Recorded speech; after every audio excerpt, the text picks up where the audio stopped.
அவ்வளவுதான் போட்டியாடா? எனக்கு ரிசல்ட்டே வர மணிக்கு. ஏய் பெஸ்ட் ஃப்ரெண்ட்ரா. என்னென்ன அது இருக்கு?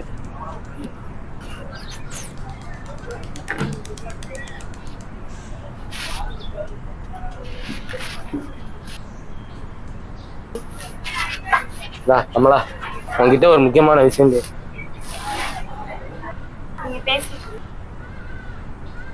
என்ன விஷயம்டா? நான் உன்னை லவ் பண்றேன். டேய் பாலா, என்னடா சொல்ற? நம்ம ஃப்ரெண்ட்ஸ் மட்டும் தான்டா, நமக்கு இந்த லவ் எல்லாம் வேண்டாம். படிப்பலாம்.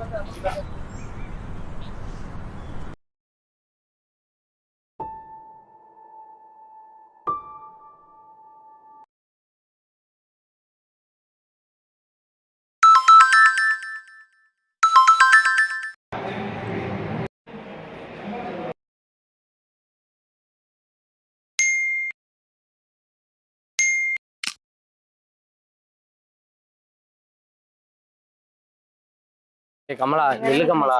நேற்று 2 தடவை ஃபோன் போட்டேன், மெசேஜ் பண்ணி எடுக்கவே இல்லை. ஏ கமலா, நான் உன்னத்தானே சொல்றேன். ஏய் நில்லு. டேய் சொன்னா புரிஞ்சுக்கோடா, நமக்கு இந்த லவ் எல்லாம் வேண்டாம். இது என்ன ரொம்ப அஃபெக்ட் பண்ணுது. ப்ளீஸ் இதோட நிறுத்திக்கோ.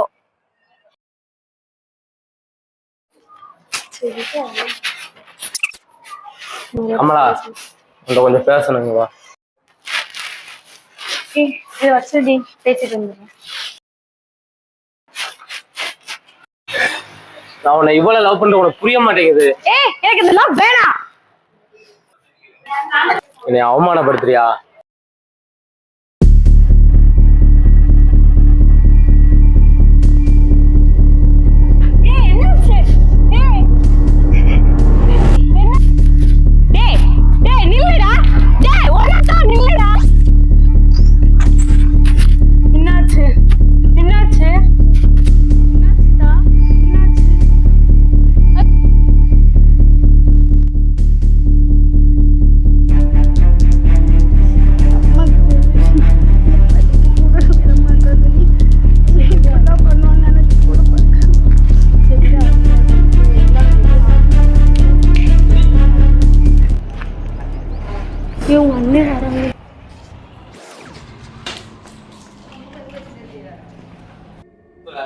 இந்த மணிக்கு அவன் ஃப்ரெண்டுன்னு ஒருத்தர் வந்து பேசினானா, அவள் லவ் பண்றேன்னு சொன்னா, அவன் வேண்டாம் சோபாப்பா அழுத்தாங்க.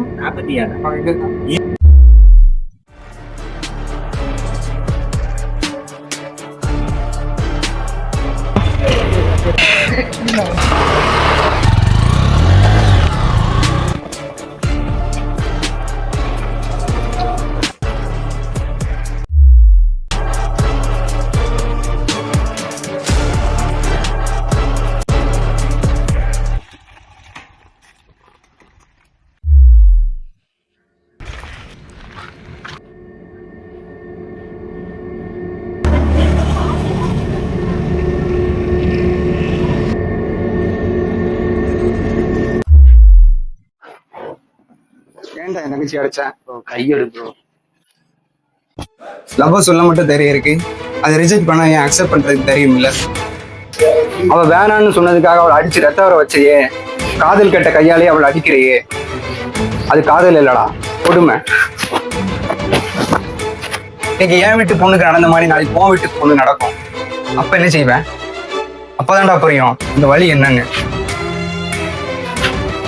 கேள்றா, ஒரு பொண்ணை காப்பாத்துற வந்தா உண்மையான ஆண், அவளை காயப்படுத்துறவன் ஆண் பேர்ல இருக்கிற அவமானம்.